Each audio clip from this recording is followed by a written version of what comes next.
Hello everyone, welcome back to my YouTube channel. അപ്പോൾ നമ്മളിപ്പോൾ കണ്ടുകൊണ്ടിരിക്കുന്ന എക്കണോമിക്സിലെ തേർഡ് ചാപ്റ്ററായ ലിബറലൈസേഷൻ, പ്രൈവറ്റൈസേഷൻ ആൻഡ് ഗ്ലോബലൈസേഷൻ എന്ന് പറഞ്ഞ ചാപ്റ്ററാണ്.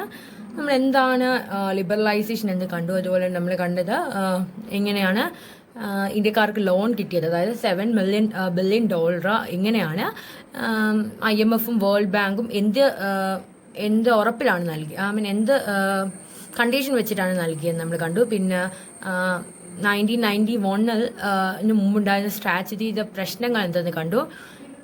സാപ്പ് എന്താണ്, പിന്നെ സ്റ്റെബിലൈസേഷൻ മെഷർ എന്താണെന്നൊക്കെ കണ്ടു. ഇനിയിപ്പോൾ പറയാൻ പോകുന്ന പ്രൈവറ്റൈസേഷനെ കുറിച്ചാണ്. പ്രൈവറ്റൈസേഷൻ എന്ന് പറയുന്നതിന് മുമ്പ് നമുക്ക് ലിബറലൈസേഷൻ എന്താണെന്ന് കറക്റ്റായിട്ട് മനസ്സിലാവണം. കാരണം ഒരുമാതിരിപ്പെട്ട എല്ലാ കമ്പനീസ് അല്ലെങ്കിൽ എല്ലാ മാനുഫാക്ചറേഴ്സും എല്ലാം പബ്ലിക് സെക്ടറിലായിരുന്നു. നല്ല പ്രൈവറ്റ് സെക്ടർ കമ്പനീസിനെയൊന്നും എമേർജ് ചെയ്യാൻ നമ്മുടെ ഗവൺമെൻറ് അല്ലെങ്കിൽ എക്കോണമി സമ്മതിക്കുന്നില്ലായിരുന്നു. എന്നാൽ പ്രൈവറ്റൈസേഷൻ വന്നത് കൊണ്ട് തന്നെ പല കമ്പനീസും പ്രൈവറ്റ് സെക്ടറിന് കിട്ടി. പ്രൈവറ്റൈസേഷൻ എന്ന് വെച്ചാൽ തന്നെ implies giving the government own company to privates. അല്ലെങ്കിൽ privatisation implies giving away ownership of management of government enterprises to the private companies. അതായത് ഗവൺമെന്റുകൾ കൺട്രോൾ ചെയ്തിരുന്ന പല കമ്പനീസും പ്രൈവറ്റ് ഇൻഡിവിജ്വൽസിന് കൊടുക്കാൻ വേണ്ടിയായിരുന്നു ഈ മെത്തേഡ് അല്ലെങ്കിൽ എന്താ പറയുക, ഈ പ്രൈവറ്റൈസേഷൻ എന്ന ടേം കൊണ്ട് ഉദ്ദേശിക്കുന്നത്. ഓക്കെ, അപ്പം അതും എന്താ പറയുക, നല്ലതായിട്ട് പെർഫോം ചെയ്യുന്ന പബ്ലിക് കമ്പനീസ് ആയിരുന്നു പ്രൈവറ്റിനെ വിട്ടുകൊടുത്തിരുന്നത്. നിങ്ങളവിടെ ഓർക്കണം. ഓക്കെ, അതിന് ഡീനാഷണലൈസേഷൻ എന്ന മറ്റൊരു പേരും കൂടിയുണ്ട്. ഓക്കെ, ഇനിയും ഡിസ്ഇൻവെസ്റ്റ്മെന്റ് ആയിരുന്നു അതിൻ്റെ പ്രൈവറ്റൈസേഷൻ ഒരു ഫോം ആയിരുന്നു ഡിസ്ഇൻവെസ്റ്റ്മെന്റ്. അതായത് ഗവൺമെന്റ് നോക്കിയ ഗവൺമെന്റ് അണ്ടർടേക്ക് ചെയ്ത കമ്പനീസ് എല്ലാം സെല്ല് ചെയ്യുക. അതായത് പ്രൈവറ്റ് ഇൻഡിവിജ്വൽസിന് സെല്ല് ചെയ്യുന്ന ഇതിനെയാണ് ഡിസ്ഇൻവെസ്റ്റ്മെന്റ് കൊണ്ട് ഉദ്ദേശിക്കുന്നത്. അല്ലെങ്കിൽ ഗവൺമെന്റ് ഇൻവെസ്റ്റ്മെന്റിന് സെല്ല് ചെയ്യുന്നതിനെയാണ് ഡിസ്ഇൻവെസ്റ്റ്മെന്റ് കൊണ്ട് ഉദ്ദേശിക്കുന്നത്. Okay, disinvestment is one form of privatisation. It implies selling government investment in public sector undertakings. അതായത് പബ്ലിക് സെക്ടർ അണ്ടർടേക്ക് ചെയ്യുന്ന ചില കമ്പനീസിലെ ഇൻവെസ്റ്റ്മെന്റ് ഒക്കെ അല്ലെങ്കിൽ ആ കമ്പനീസോടെ തന്നെ നല്ല പ്രൈവറ്റ് സെക്ടേഴ്സിന് കൊടുത്തു. ഓക്കെ, ഇനി ഡിസ്ഇൻവെസ്റ്റ്മെന്റ് എന്തിനെയൊക്കെയാണ് ലക്ഷ്യമിട്ടിരുന്നത്? Improving the management of public sector undertakings through superior management of techniques. അതിന്റെ മാനേജ്മെന്റ് അല്ലെങ്കിൽ അതിന്റെ എന്താ പറയുക, അതിനെ നന്നായിട്ട് മാനേജ് ചെയ്യാൻ വേണ്ടി ഒന്നുകൂടെ സുപ്പീരിയർ ആയിട്ട് അല്ലെങ്കിൽ ഹയർ കൂടെ ഉയർന്ന മാനേജ്മെന്റ് ടെക്നിക്സ് ഒക്കെ ഈ പബ്ലിക് സെക്ടർ അണ്ടർടേക്കിങ്സ് ഉപയോഗിച്ചു. Improving financial performances of public sector undertakings through financial discipline. Financial discipline കൊണ്ട് അതിൻ്റെ അതായത് അതിൻ്റെ പ്രോഫിറ്റ് ഒക്കെ ഇൻക്രീസ് ചെയ്യും. Enhancing ability of the companies to raise financial resource from the market. Companies more profit ഉണ്ടാക്കാൻ വേണ്ടി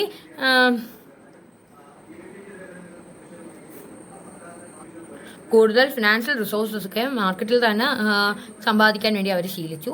racing revenue from the government from sale of equity. എല്ലാത്തിൽ നിന്നും അതായത് സെയിൽ ഓഫ് ഇക്വിറ്റി എന്ന് വെച്ചാൽ എല്ലാവർക്കും ഈക്വൽ ആയിട്ട് കൊടുക്കും, അല്ലെങ്കിൽ പ്രൈവറ്റ് സെക്ടറിനും കൊടുക്കുന്നതിലൂടെ അവിടെ റവന്യൂ കിട്ടും. ഇപ്പോൾ ഗവൺമെന്റ് ഇൻസ്റ്റിറ്റ്യൂഷൻ ആണെങ്കിൽ അവിടെ റവന്യൂ ഇല്ല, പക്ഷേ പ്രൈവറ്റ് സെക്ടർ അല്ലെങ്കിൽ പ്രൈവറ്റ് മാനേജ്മെന്റ് ആണെങ്കിൽ അവിടെ റവന്യൂ കിട്ടും. അങ്ങനൊരു അതും ഡിസ്ഇൻവെസ്റ്റ്മെന്റ് കൊണ്ട് ലക്ഷ്യമാക്കിയിരുന്നു.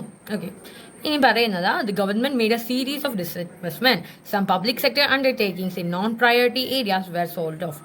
പ്രാധാന്യമില്ലാത്ത പബ്ലിക് സെക്ടർ അണ്ടർടേക്കിങ്സ് ഒക്കെ പ്രൈവറ്റിന് നൽകി. Example modern bread. Some public sector undertakings which were managed well and were making profit were given autonomy. ചില പബ്ലിക് സെക്ടർ കമ്പനീസ് അത് നന്നായിട്ട് പെർഫോം ചെയ്യുകയും അതുപോലെ തന്നെ അത് നന്നായിട്ട് പ്രോഫിറ്റ് ഒക്കെ ഉണ്ടാക്കും, അല്ലെങ്കിൽ അതിൽ നിന്നൊരു വരുമാനം ഉണ്ടാക്കും. അങ്ങനെയുള്ളതിനൊക്കെ ഓട്ടോണമി കൊടുത്തു, അല്ലെങ്കിൽ അവർക്ക് വേണ്ട സ്വാതന്ത്ര്യം എല്ലാം കൊടുത്തു, അല്ലെങ്കിൽ അവർക്ക് കൊടുത്തു ഈ പ്രൈവറ്റ് സെക്ടർ. അതാണ് ഓട്ടോണമി എന്ന് വെച്ചാൽ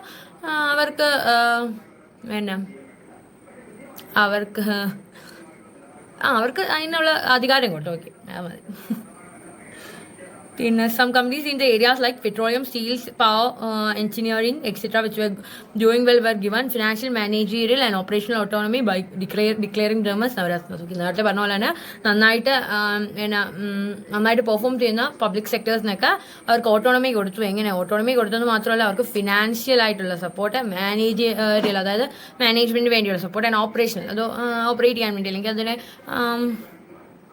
നയിച്ചുകൊണ്ട് പോകാൻ വേണ്ടിയുള്ള സപ്പോർട്ടും കൊടുത്തു. അതുമാത്രമല്ല, അവരെ നവരത്നാസ് എന്ന പേരിൽ അറിയപ്പെടുകയും ചെയ്തു. ആ 9 നവരത്നാസ് നിങ്ങൾ ഇമ്പോർട്ടൻ്റ് ആയിട്ട് പഠിക്കേണ്ടതാണ്. ഒന്ന്, ഇന്ത്യൻ ഓയിൽ കോർപ്പറേഷൻ IOC. രണ്ടാമത്തത് Hindustan petroleum corporation limited HPCL. മൂന്നാമത്തെ Bharat petroleum corporation limited or BPCL. Oil and natural gas corporation ONGC. Steel authority of India SAIL. Indian petrochemical corporation limited IPCL. Bharat heavy electrical limited BHEL. National thermal power corporation NTPC. Videsh Sanchar Nigam limited VSNL. പിന്നെ അതൊക്കെയായിരുന്നു main Navratnas. അപ്പോൾ അവർക്ക് ഈ നന്നായിട്ട് perform ചെയ്യുന്ന public sector അണ്ടർടേക്കിങ്സിനൊക്കെ അവർക്ക് autonomy നൽകി. അവരെ അതുപോലെ തന്നെ ഫിനാൻഷ്യലും മാനേജീരിയലും അതുപോലെ തന്നെ ഓപ്പറേഷണലും ആയിട്ടുള്ള സപ്പോർട്ടും കൊടുത്തു. എന്നിട്ട് അവരെ നവരത്നാസ് ആയിട്ട് ഡിക്ലെയർ ചെയ്യും. ഇതാണ് പ്രൈവറ്റൈസേഷൻ. ഓക്കെ, പ്രൈവറ്റൈസേഷനെ മെയിനായിട്ട് പറയേണ്ടത്, പ്രൈവറ്റൈസേഷൻ എന്താണെന്ന് പറയും, അതിൻ്റെ ഒരു ഫോമാണ് ഡിസ്ഇൻവെസ്റ്റ്മെൻറ്റ് എന്താണെന്ന് പറയും. ഡിസ്ഇൻവെസ്റ്റ്മെൻറ്റ് എന്ന് വെച്ചാൽ private sector, public sector undertakings എല്ലാം സെല്ല് ചെയ്യുക. കാരണം കൂടുതൽ ഇൻവെസ്റ്റ്മെൻറ്റ് ഉണ്ടാക്കാൻ വേണ്ടി അതിൻ്റെ ഇൻവെസ്റ്റ്മെൻറ്റിനൊക്കെ പ്രൈവറ്റ് സെക്ടറിലോട്ട് മാറ്റും. അങ്ങനെ അവർക്ക് ഇൻവെസ്റ്റ്മെൻറ്റ് ഉണ്ടാക്കാം. പിന്നെ ഡിസ്ഇൻവെസ്റ്റ്മെൻറ്റ് കൊണ്ട് അതിൻ്റെ 4 ലക്ഷ്യങ്ങൾ എന്താണെന്ന് പറയണം. ത്രൂ ഫിനാൻഷ്യൽ ഡിസിപ്ലിൻ, പിന്നെ സുപ്പീരിയർ മാനേജ്മെൻറ്റ് ടെക്നിക്സ്, പിന്നെ മറ്റേ മാർക്കറ്റിൽ നിന്ന് കൂടുതൽ പ്രോഫിറ്റ് ഉണ്ടാക്കാം. പിന്നെ ഒരെണ്ണം കൂടെ ഉണ്ടല്ലോ, അവരുടെ ഫിനാൻഷ്യൽ റിസോഴ്സ് മാർക്കറ്റിൽ നിന്ന് ഉണ്ടാക്കാം. പിന്നെ അവരുടെ റവന്യൂ. ഓക്കെ, റവന്യൂവും ഗവൺമെൻറ്റിൽ നിന്ന് റവന്യൂ കിട്ടത്തില്ല, പകരം പ്രൈവറ്റ് സെക്ടറിൽ നമുക്ക് റവന്യൂ കിട്ടാൻ വഴിയുള്ളൂ. അതുകൊണ്ട് ഈ 4 അവർക്ക് ഡിസ്ഇൻവെസ്റ്റ്മെൻറ്റും കൊണ്ടുണ്ടാവുക. പിന്നെ നവരത്നാസ് എന്താണെന്ന് പറയണം. 9 നവരത്നാസ് ഏതൊക്കെയെന്ന് പഠിക്കണം. അതാണ് പ്രൈവറ്റൈസേഷൻ ഉള്ളത്. ഇനി globalization means integration of countries across the world. അതായത് നമ്മുടെ ലോകത്തെ എല്ലാ രാജ്യങ്ങളുമായുള്ള ഇൻ്റഗ്രേഷൻ അല്ലെങ്കിൽ കണക്ഷൻ, അതാണ് ഇൻ്റഗ്രേഷൻ എന്ന് വെച്ചാൽ. The eminent Nobel laureate Joseph Stiglitz defines globalization as fundamentally, globalization is a closer integration of countries. എല്ലാം തമ്മിലുള്ള കണക്ഷനെയാണ് ഒന്നാമത്തെ ഗ്ലോബലൈസേഷൻ കൊണ്ട് ഉദ്ദേശിക്കുന്നത്. രണ്ടാമത്തെ, and people of the world which has brought about by the enormous reduction of cost of transportation and communication. ട്രാൻസ്പോർട്ടും കമ്മ്യൂണിക്കേഷൻ്റെയും ചിലവ് കുറഞ്ഞത് കൊണ്ട് കൂടുതൽ ആളുകൾ അങ്ങോട്ടും ഇങ്ങോട്ടും ട്രാൻസ്പോർട്ട് ചെയ്യാൻ തുടങ്ങി. ഒരു കൺട്രിയിൽ നിന്ന് വേറൊരു കൺട്രിയിലോട്ട് വിസിറ്റ് ചെയ്യാൻ തുടങ്ങി. മനുഷ്യർ മാത്രമല്ല, അതുപോലെ തന്നെ animals, plants, goods, services etcetera. പിന്നെ മൂന്നാമത്തെ, and the breakdown of artificial barriers to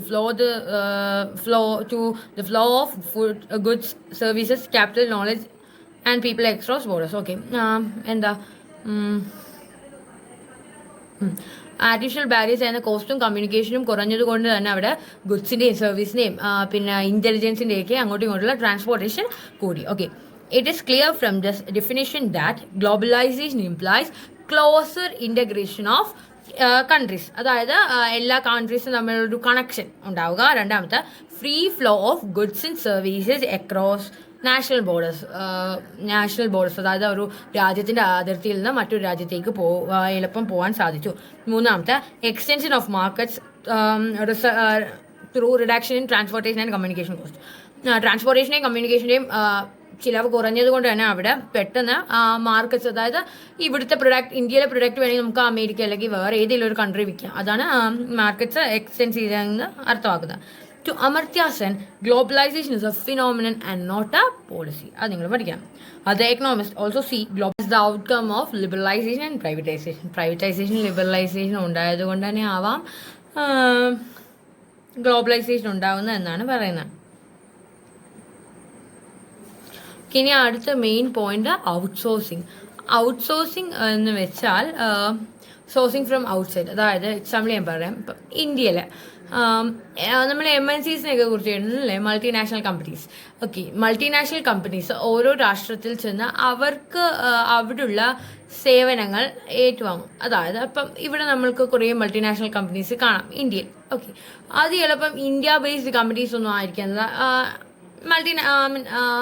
American companies ആവാം, അല്ലെങ്കിൽ ചൈനീസ് കമ്പനീസ് ആവാം. അങ്ങനെ ഏതെങ്കിലും വേറൊരു രാജ്യത്തെ കമ്പനി ഇവിടെ വന്ന് അതിൻ്റെ ബ്രാഞ്ചസ് തുടങ്ങും. കൺട്രീസ് ആയിട്ടുള്ള ഓരോ കൺട്രിയിലും ബ്രാഞ്ചസ് തുടങ്ങുന്നതിനെയാണ് മൾട്ടിനാഷണൽ കമ്പനീസ് എന്ന് പറയുന്നത്. ഓക്കെ, ആ കമ്പനീസിൽ ഒരു മൾട്ടിനാഷണൽ കമ്പനി ഇന്ത്യയിൽ വന്ന് നിങ്ങൾ സെറ്റിൽ ചെയ്തെന്ന് വെച്ചോ, അപ്പോൾ എന്തായാലും അവിടെ ആ മെയിൻ അതിൻ്റെ മെയിൻ കൺട്രിയിൽ നിന്ന് ഉള്ള ആളുകളായിരിക്കത്തില്ല ഇന്ത്യയിലെ മൾട്ടിനാഷണൽ കമ്പനി വർക്ക് ചെയ്യുന്നത്, പകരം ഇന്ത്യക്കാർ തന്നെ ആയിരിക്കും. അപ്പോൾ ശരിക്കും അത് ഏത് കമ്പനിയാണ് ശരിക്കും അവിടെ പ്രോഫിറ്റ് ഉണ്ടാക്കുന്ന വേറൊരു രാജ്യം, എന്നാൽ പോലും അവിടെ ഇന്ത്യക്കാർ പങ്കുചേരുന്നുണ്ട്. അതായത് അതിന് പ്രോഫിറ്റ് ഉണ്ടാക്കാൻ ഇന്ത്യക്കാരും പരിശ്രമിക്കുന്നുണ്ട്. Mainly India is famous for IT personalities because ഇന്ത്യയിൽ നന്നായിട്ട് IT ഫീൽഡിൽ അറിയാവുന്നവരുണ്ട്. പിന്നെ അതൊരു വലിയ അഡ്വാൻറ്റേജ്. അപ്പം MNC തുടങ്ങുമ്പം ഒത്തിരി ഇന്ത്യക്കാരെ ഹയർ ചെയ്യും. എന്തിനാ? IT ഫീൽഡിലേക്കുള്ള ഒത്തിരി ആളുകളെ ഹയർ ചെയ്യും അവർ. പിന്നെന്താ, പിന്നെ നല്ല പിന്നെന്നാ പിന്നെ നമുക്കൊന്നുകൂടെ പിന്നെ നമ്മുടെ ഇന്ത്യക്കാർക്ക് നല്ല ഇംഗ്ലീഷ് പ്രൊഫഷൻസി ഉണ്ട്. അതായത് നല്ല അവർക്ക് ഡീൽ ചെയ്യാൻ, അതായത് ഇംഗ്ലീഷ് ലാംഗ്വേജ് ആയിട്ടുള്ള ഏത് രാജ്യക്കാരെയും ഡീൽ ചെയ്യാൻ അവർക്ക് കഴിവുണ്ട്. പിന്നെ നമുക്ക് വേജ് കുറവായിരിക്കും. ഈ 3 കാരണത്താൽ ഒരുമാതിരി എല്ലാ കൺട്രീസും ഇന്ത്യൻ വർക്കേഴ്സിനെ ഹയർ ചെയ്യും. എക്സാമ്പിൾ ഇപ്പം കുറേ ഇന്ത്യക്കാർ മറ്റ് രാജ്യങ്ങളിലേക്ക് പോകുന്നുണ്ടല്ലേ. അവർ വിചാരിക്കുന്ന അവിടെ ശരിക്കും ബെറ്റർ ജോബ് ഓപ്പർച്യൂണിറ്റീസ് ഉണ്ട് എന്ന് വിചാരിച്ചാണ് കുറേ പേര് അങ്ങോട്ട് പോകുന്നത്, അല്ലെങ്കിൽ കുറേ കമ്പനീസ് ഇന്ത്യക്കാരെ ഹയർ ചെയ്യുന്നത്. കാരണം നമ്മുടെ ലാംഗ്വേജ് പ്രൊഫഷൻസി, പിന്നീട് IT സ്കിൽസ്, പിന്നെ മൂന്നാമത്തെ ലോ വേജസ്. ഈ 3 കാരണമാണ് കൂടുതൽ ആളുകൾ പുറത്തേക്ക് പോകുന്നത്. അതാണ് ഔട്ട്സോഴ്സിങ്. ഔട്ട്സോഴ്സിംഗ് എന്ന് വെച്ചാൽ ഒരു രാജ്യത്തെ സാധനം ആ രാജ്യത്തിന് പുറത്തുള്ള ആളുകൾക്ക് വേണ്ടി കൊടുക്കുക, അല്ലെങ്കിൽ സോഴ്സിങ് ഫ്രം ഔട്ട്സൈഡ്, മറ്റ് രാജ്യങ്ങളിൽ നിന്ന് ഹയർ ചെയ്യുന്നതിനെയാണ് ഔട്ട്സോഴ്സിംഗ് എന്ന് പറയുന്നത്. അതാണ് ഔട്ട്സോഴ്സിംഗ്. ഇനി അടുത്തത് ഗാട്ട് എന്ന് വെച്ചാൽ general agreement on tariff and trade. അത് 1948 തുടങ്ങി. അന്ന് അതിന് 23 കൺട്രീസ് അതിൻ്റെ പാർട്ടായിരുന്നു. എന്നാൽ അതിൻ്റെ മെയിൻ ഒബ്ജക്റ്റീവ് എന്ന് വെച്ചാൽ